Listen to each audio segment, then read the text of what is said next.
I never knew you could really return someone else or buy someone else's return. I know. I went back to the store, they put it in a different box, but yeah, saving money. Yeah, it works out. Really. Wow. That warehouse is huge. Yeah, over 1 million items, they were saying. Whew. A lot of returns. A lot of unhappy shoppers. I would still go on a shopping spree there for sure. All right, well, we'll start off this morning just kind of recapping everything that happened up in the South Alaska area, in the southern coast, off the southern coast of Alaska. Tsunami warnings and watches were fired off this morning following a 7.9 earthquake. Everything has been canceled, minus a tsunami advisory. So good scenario to wake up to this morning if you are just getting up and around. It was kind of a little bit of an iffy picture there for a few hours early this morning, though. So there it is. You can kind of see the origination. Several aftershocks have been felt in this region, and we had some differentiation as far as what the strength was on the scale, but again, it was a 7.9 magnitude quake as measured by the USGS, and actually that tsunami advisory has just now expired as of a few minutes ago. So good news there. It looks like the worst is over, and things will be kind of getting back to normal as we continue through the morning up in Alaska and along the coastline all the way down into the U.S. West Coast, where those watches were issued earlier. Around here, a pretty quiet start to the day today, so much different tune than yesterday. Breezy, mild conditions, daytime highs back in the mid-40s, so pushing above average once again. We're going to watch for some rain and snow showers to move in possibly Thursday morning to the Treasure Valley, especially those surrounding areas, and we should see some more mountain snow. The pattern does look to stay active. I'm not eyeing any monster storm systems that are going to just be the game changer for our mountains, but I think as we continue to see storm after storm kind of parading through the region, we'll kind of just see a little bit out of each storm, and that general and gradual accumulation should help out where we need it most up in the higher elevations.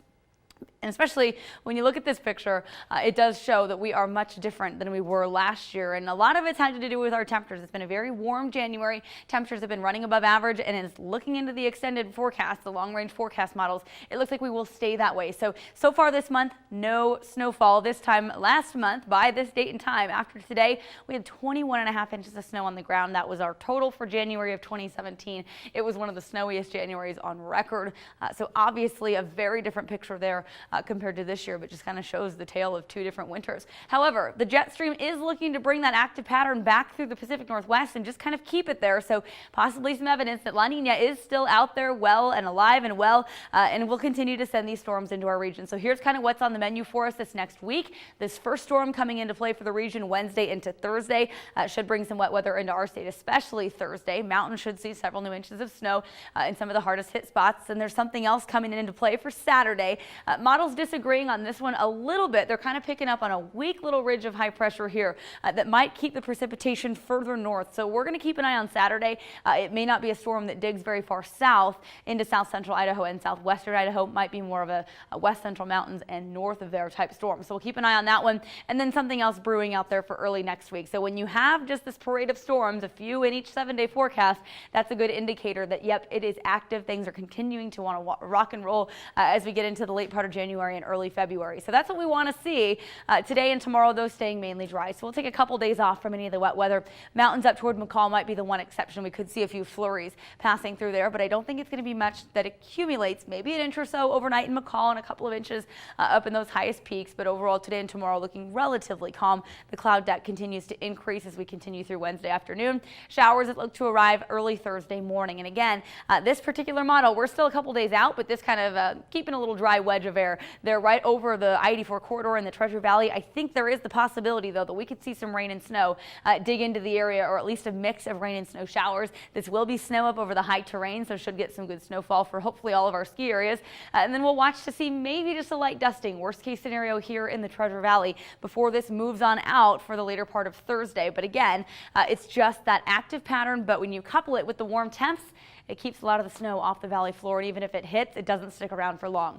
We're up to 46 for the daytime high today, planned for low to mid 40s through the afternoon. Wind chills, though, keep an eye on these blue boxes. That's what it's actually going to feel like outside.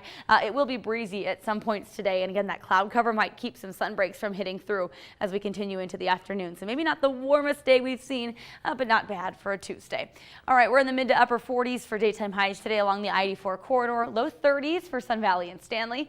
And hey, speaking of McCall, up there. The Winter Carnival kicking off this weekend if you're headed up for the first few days.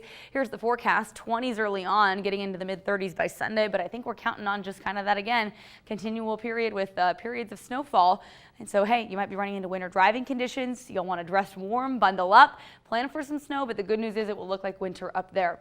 Around here, we do kind of have a mixed bag, a little something for everyone in there. Up to 51 we go tomorrow, so mild, but a little windy in some areas, and then we'll cool off to the upper 30s by Friday with the rain and snow showers moving in Thursday. Rest of the weekend, might see a slight chance of snow Saturday, but looking pretty good into early next week. Yeah, you were talking about it being a warm January, above average every single day in this extended forecast. Yes, exactly, and that's kind of the trend we've continued to see, and that really does make the difference when it comes